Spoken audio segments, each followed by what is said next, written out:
ಶ್ರೀಮತೆ ರಾಮಾನುಜಾಯ ನಮಃ.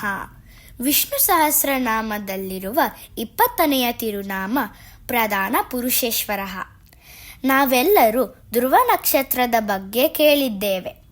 ಮಾನವನಾಗಿದ್ದರೆ ಧ್ರುವನು ನಕ್ಷತ್ರನಾಗಿ ಹೇಗೆ ನಾರಾಯಣನ ಪಾದವನ್ನು ಸೇರುತ್ತಾನೆಂದು ಈ ಕಥೆಯಿಂದ ತಿಳಿಯೋಣ. ಉತ್ತಾನಪಾದನೆಂಬ ಮಹಾರಾಜನಿಗೆ 2 ಹೆಂಡತಿಯರು. ಒಬ್ಬಳು ಸುನೀತಿ ಮತ್ತು ಇನ್ನೊಬ್ಬಳು ಸುರುಚಿ. ಧ್ರುವ ರಾಜನ ಮೊದಲ ಪತ್ನಿ ಸುನೀತಿಯ ಮಗ. ಉತ್ತಮ ರಾಜನ 2ನೆಯ ಪತ್ನಿ ಸುರುಚಿಯ ಮಗ. ಒಂದು ದಿನ ಬಾಲಕ ಧ್ರುವನು ತನ್ನ ತಮ್ಮ ಉತ್ತಮ ತಂದೆಯ ತೊಡೆಯ ಮೇಲೆ ಕುಳಿತು ಆಟವಾಡುತ್ತಿರುವುದನ್ನು ಕಂಡು ಆಸೆಯಿಂದ ತಾನೂ ತಂದೆಯ ತೊಡೆಯ ಮೇಲೆ ಕೂರಲು ಓಡಿ ಹೋದನು. ಇದನ್ನು ನೋಡಿದ ಸುರುಚಿಯು, ಧ್ರುವ, ನಿನ್ನ ತಂದೆಯ ತೊಡೆಯ ಮೇಲೆ ಕೂರುವ ಅಧಿಕಾರ ನಿನಗಿಲ್ಲ, ಏಕೆಂದರೆ ನೀನು ನನ್ನ ಗರ್ಭದಲ್ಲಿ ಹುಟ್ಟಿಲ್ಲ. ಕೇವಲ ನನ್ನ ಗರ್ಭದಿಂದ ಹುಟ್ಟಿದ ಉತ್ತಮ ಮಾತ್ರ ರಾಜನ ಪ್ರೀತಿಗೆ ಮತ್ತು ಈ ಸ್ಥಾನಕ್ಕೆ ಯೋಗ್ಯನಾದವನು ಎಂದು ಕಠೋರದಿಂದ ವರ್ತಿಸಿದಳು. ಸುರುಚಿಯ ಈ ವರ್ತನೆಯಿಂದ ಪುಟ್ಟ ಬಾಲಕನಾದ ಧ್ರುವನು, ಏನು, ತಂದೆಯ ಪ್ರೀತಿಗಾಗಿ ನಾನು ನನ್ನ ತಾಯಿಯನ್ನು ಬಿಟ್ಟು ಮತ್ತೆ ನಿಮ್ಮ ಗರ್ಭದಲ್ಲೇ ಹುಟ್ಟಿ ಬರಬೇಕಾ? ಇದು ಸಾಧ್ಯವೇ ಎಂದು ಆಶ್ಚರ್ಯದಿಂದ ಕೇಳಿದಾಗ ಸುರುಚಿಯು, ಹೌದು, ನೀನು ಕಾಡಿಗೆ ಹೋಗಿ ಆ ನಾರಾಯಣನ ತಪಸ್ಸನ್ನು ಮಾಡಿ ನಾನೇ ಮುಂದಿನ ಜನ್ಮದಲ್ಲಿ ನಿನ್ನ ತಾಯಿಯಾಗುವಂತೆ ವರ ಕೇಳು ಎಂದಳು. ಧ್ರುವನು ಅಳುತ್ತಾ ತನ್ನ ತಾಯಿ ಸುನೀತಿಯ ಬಳಿ ಓಡಿ ಹೋಗಿ ಅವನ ಮತ್ತು ಸುರುಚಿಯ ನಡುವೆ ನಡೆದಿದ್ದನ್ನು ಹೇಳಿದನು. ಅದನ್ನು ಕೇಳಿದ ಸುನೀತಿಯು, ಮಗು, ನಾರಾಯಣನನ್ನು ಜಪಿಸು ಎಂದು ಹೇಳಿದ ಸುರುಚಿಯ ಸಲಹೆ ಅರ್ಧ ಸತ್ಯ ಅಷ್ಟೆ. ಆದರೆ ಅವಳ ಗರ್ಭದಲ್ಲಿ ಹುಟ್ಟುವಂತೆ ವರ ಕೇಳು ಎಂದು ಹೇಳಿದ್ದು ತಪ್ಪು. ನಿನ್ನ ತಂದೆ ಉತ್ತಾನಪಾದನು ನಿನಗೆ ಈ ಜನ್ಮದಲ್ಲಿ ಮಾತ್ರ ತಂದೆ, ಆದರೆ ಆ ಪರಮಾತ್ಮ ನಾರಾಯಣನು ಈ ಜಗತ್ತಿಗೇ ತಂದೆ. ಸುರುಚಿ ಹೇಳಿದಂತೆ ಅವಳ ಮಗನಾಗಿ ಹುಟ್ಟಿ ನಿನ್ನ ತಂದೆಯ ತೊಡೆಯ ಮೇಲೆ ಕುಳಿತುಕೊಳ್ಳುವ ಬದಲು ಅಖಿಲಾಂಡ ಕೋಟಿ ಬ್ರಹ್ಮಾಂಡ ನಾಯಕನಾದ ಶ್ರೀಮನ್ನಾರಾಯಣನ ದಿವ್ಯ ಕೃಪೆಯನ್ನು ಪಡೆದು ಪರಮಾತ್ಮನ ತೊಡೆಯ ಮೇಲೆ ಕುಳಿತುಕೊಳ್ಳುವ ಸ್ಥಾನವನ್ನು ಪಡಿ ಎಂದು ದಾರಿ ತೋರಿಸಿದಳು.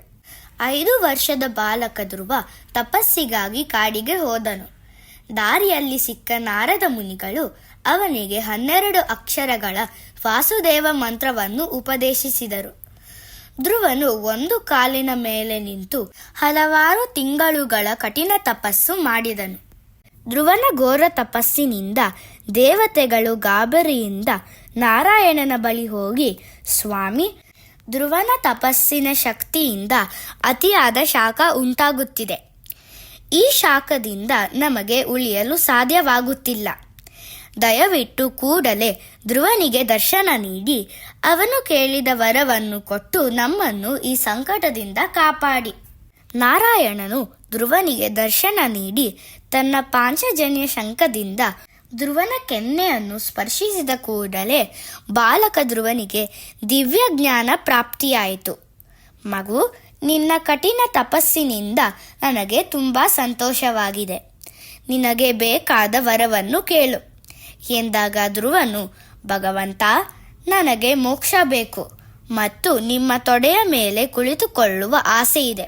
ಅದಕ್ಕೆ ಭಗವಂತನು, ಧ್ರುವ, ಈಗಲೇ ನಿನಗೆ ಮೋಕ್ಷ ಸಿಗುವುದಿಲ್ಲ.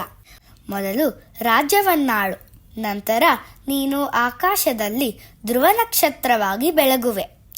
ಅಲ್ಲಿ ಸಪ್ತ ಋಷಿಗಳಾದ ಅತ್ರಿ, ಭರದ್ವಾಜ, ಗೌತಮ, ಜಮದಗ್ನಿ, ಕಶ್ಯಪ, ವಸಿಷ್ಠ ಮತ್ತು ವಿಶ್ವಾಮಿತ್ರರು ನಿನಗೆ ಪ್ರದಕ್ಷಿಣೆ ಹಾಕುತ್ತಾರೆ. ಇವೆಲ್ಲದರ ನಂತರ ನಾನು ನಿನಗೆ ಮೋಕ್ಷವನ್ನು ನೀಡುತ್ತೇನೆ ಎಂದು ಹೇಳಿದನು. ಧ್ರುವನು, ಸ್ವಾಮಿ, ನೀವು ಹೇಳುತ್ತಿರುವುದು ನಿಜವಾಗಲು ಸಾಧ್ಯವೇ? ಕೇವಲ ನನ್ನ ತಾಯಿ ಸುನೀತಿಯನ್ನು ಬಿಟ್ಟು ಬೇರಾರು ನನ್ನನ್ನು ಇಷ್ಟಪಡದ ಆ ಅರಮನೆಗೆ ನಾನು ಮರಳಿ ಹೋಗುವುದು ಹೇಗೆ? ಅಲ್ಲಿ ನನಗೆ ಯಾರೂ ಇಲ್ಲದಿರುವಾಗ ನಾನು ರಾಜನಾಗಲು ಹೇಗೆ ಸಾಧ್ಯ? ಭಗವಂತನು, ನನ್ನ ಸೃಷ್ಟಿಯಲ್ಲಿ 2 ರೀತಿಯ ಜೀವಾತ್ಮಗಳಿವೆ. ಚೇತನ ಮತ್ತು ಅಚೇತನ. ಚೇತನಗಳೆಂದರೆ ಪ್ರಜ್ಞೆ ಅಥವಾ ಜೀವವಿರುವ ವಸ್ತುಗಳು. ಅಚೇತನಗಳೆಂದರೆ ಪ್ರಜ್ಞೆ ಇಲ್ಲದ ನಿರ್ಜೀವ ವಸ್ತುಗಳು. ಈ ಎರಡು ವರ್ಗಗಳನ್ನು ನಿಯಂತ್ರಿಸುವವನು ನಾನೇ.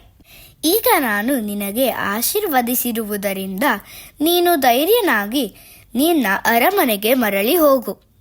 ಅಲ್ಲಿ ಪರಿಸ್ಥಿತಿ ಬದಲಾಗಿರುವುದನ್ನು ನೀನು ಕಾಣುವೆ. ಧ್ರುವನು ರಾಜ್ಯಕ್ಕೆ ಮರಳಿದಾಗ ಅಲ್ಲಿ ದೊಡ್ಡ ಬದಲಾವಣೆ ಆಗಿತ್ತು. ಹಿಂದೆ ದ್ವೇಷಿಸುತ್ತಿದ್ದ ಸುರುಚಿಯು ತಾನೇ ಮುಂದೆ ಬಂದು ಧ್ರುವನಿಗೆ ಆರತಿ ಎತ್ತಿ ಸ್ವಾಗತಿಸಿದಳು. ತಂದೆ ಉತ್ತಾನಪಾದನು ಪ್ರೀತಿಯಿಂದ ಧ್ರುವನನ್ನು ತನ್ನ ತೊಡೆಯ ಮೇಲೆ ಕೂರಿಸಿಕೊಂಡನು ಮತ್ತು ಅವನನ್ನೇ ಮುಂದಿನ ರಾಜನಾಗಿ ಮಾಡಿದನು. ಭಗವಂತನ ಕೃಪೆಯಿಂದ ಎಲ್ಲವೂ ಧ್ರುವನಿಗೆ ಇಷ್ಟವಾದಂತೆ ನಡೆಯಿತು. ಜೀವವಿಲ್ಲದ ವಸ್ತುಗಳು ಎಂದರೆ ಪ್ರಧಾನ ಮತ್ತು ಜೀವವಿರುವ ವಸ್ತುಗಳು ಪುರುಷ ಎಂದು ಅರ್ಥ. ಈ ಎರಡನ್ನು ಭಗವಂತನೇ ನಿಯಂತ್ರಿಸುವುದರಿಂದ ಆತನಿಗೆ ಪ್ರಧಾನ ಪುರುಷೇಶ್ವರ ಎಂಬ ಹೆಸರಿದೆ. ನಾವು ಪ್ರತಿದಿನ ಪ್ರಧಾನ ಪುರುಷೇಶ್ವರಾಯ ನಮಃ ಎಂದು ಜಪಿಸಿದರೆ ಭಗವಂತನು ನಮ್ಮ ಜೀವನದ ಪ್ರತಿಯೊಂದು ಸನ್ನಿವೇಶವು ನಮಗೆ ಒಳ್ಳೆಯದಾಗುವಂತೆ ಅನುಗ್ರಹಿಸುತ್ತಾನೆ. ಶ್ರೀಮತೆ ರಾಮಾನುಜಾಯ ನಮಃ.